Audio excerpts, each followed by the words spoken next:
Selamat sore, Shalom. Perkenalkan, nama saya Verlin Tewayo. Saya dari kelas MJ 601 dengan NIM 210201 070109, Prodi Manajemen dengan dosen pengampu Rati Anggoro Wilis SEMM, mata kuliah Business Communication.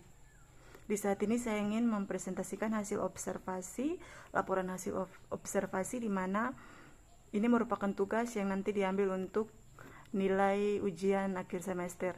Jadi laporan hasil observasi di mana daftar isi terdapat yang pertama profil singkat perusahaan, yang kedua struktur organisasi, yang ketiga gambaran pola komunikasi, yang keempat hasil analisa, yang kelima kesimpulan dan saran, dan yang terakhir lampiran. Yang pertama, gambaran dan singkat perusahaan. Jadi, alamat perusahaan yaitu PT SBPI atau Sinar Wijaya Plywood Industri, lokasi di Papua Kepulauan Yapen Timur, Kota Serui, Kampung Awunawai. Yang berikut, nomor 2, struktur organisasi. Jadi, menurut KBRN Serui, perusahaan PT Sinar Wijaya Plywood Industri atau SBPI di Dawai, Yapen Timur resmi ditetapkan sebagai tempat pemeriksaan keimigrasian oleh Kementerian Hukum dan Hak Asasi Manusia Republik Indonesia.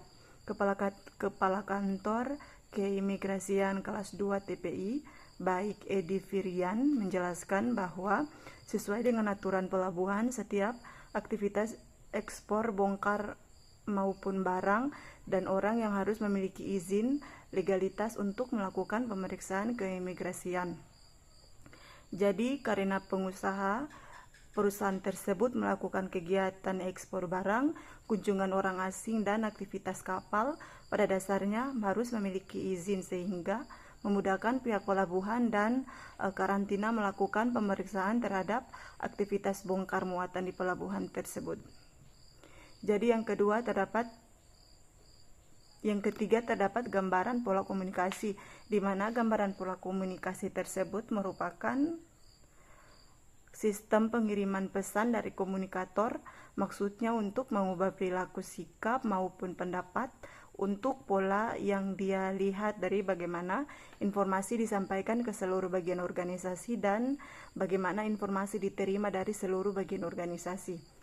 Dan yang keempat terdapat hasil analisa, di mana secara umum dikatakan bahwa tujuan dan manfaat analisa laporan keuangan adalah yang pertama, untuk mengetahui posisi keuntungan perusahaan dalam suatu periode tertentu, baik harta, kewajiban, modal maupun hasil usaha yang telah dicapai untuk beberapa periode.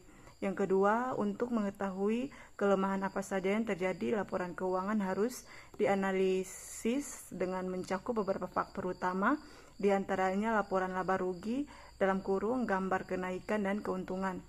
Yang berikut neraca atau gambaran kas masuk dan keluar. Laporan ini berasal dari akumulasi transaksi dari suatu perusahaan. Yang kelima, kesimpulan dan saran. Yang pertama, kesimpulan. Jadi kesimpulan yang dapat kita ambil yaitu hasil observasi sebuah perusahaan, yaitu intinya dalam perusahaan harus memiliki organisasi yang kuat untuk menciptakan suatu akses kerjasama yang kuat dan akurat. Yang kedua, saran.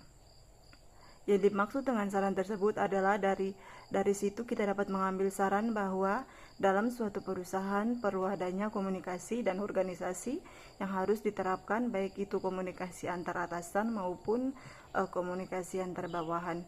Dan yang terakhir, lampiran.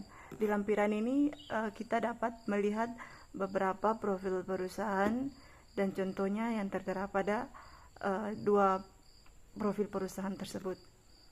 Sekian dan terima kasih.